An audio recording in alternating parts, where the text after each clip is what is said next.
Nakita nyo yan? Sulog. Yan sa charger yan. Yung charger hinila tapos naiwan to sa saksakan. Yan, yan. Yan. Naiwan. Ngayon, buti lang hindi alam na anak ko. Kasi kung nakita niya, baka hinila niya bigla-bigla yan. Makukuryente yun sa bug yun. Yan lakas ng kuryente nito. Ino mo, sulog. At ito yung ginamit ko hapon. Yan. Dahil, tas pag na may papalalan nakalitaw, tinasip gamitin kaya ang ginamit ko, pinalutan ko ng basahan. Kasi walang dahil medyo insecurity ako sa gamitin ko lungus kaya may palat nga. Delikado. Kaya nawala sa wish yung kamay ko. Ayan. Na magnet. Grabe, ang lakas pala ng kuryente nito. Haha. Tinan mo, sunog yung lungnus. Gamit ko sarili to, kaya bumili ako ng bago. Nawala ng power. Ayan. Kaya ang ginawa ko, kinestin yung mga outlet, po naman.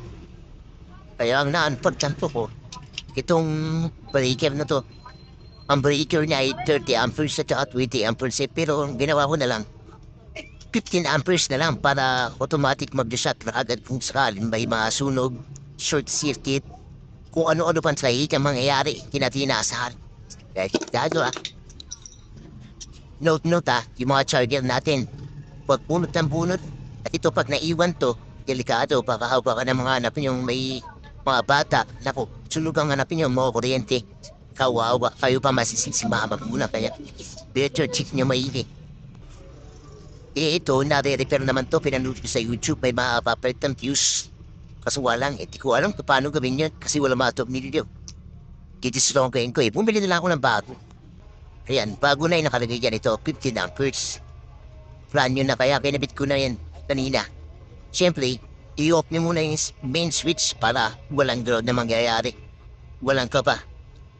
At alam mong panatag yung loob, kung hindi ka mag-ground nito, bago na yan. At naikapitan natin. At kanina nga, hindi ko na on. Naka-off pa kanina. Kaya akala ko kanina. Hindi doon sa ilagay kong breaker ang diferensya. Kinabahan ako pag switch ko ng ilaw. Kanina, hindi wonder. Yung pala, naka-off pa pala doon kaya inon ko. Pag switch ko, okay na ulit. Bravo, ang galing ko, di ba? Kaya dapat yung safety natin, ha? Safety sa mga charger natin. Baglabig ng bunot. At check natin kung may naiiwan na ganito. Kasi kung may mga bata kayo, mga baby, tapos mababawit saksakan na iwan to dyan. At napaglaruan na po, napakadelikado. Kaya check ha. At kung may mangyaring spark na gano'n, tapos yun, chinek yung mga saksakan ayaw ng mandar, yung mga ilaw ayaw mandar, retake pa na yung mandar. Ibig sabihin nun, kung ba itong breaker niyo, ito lang papalitan niya.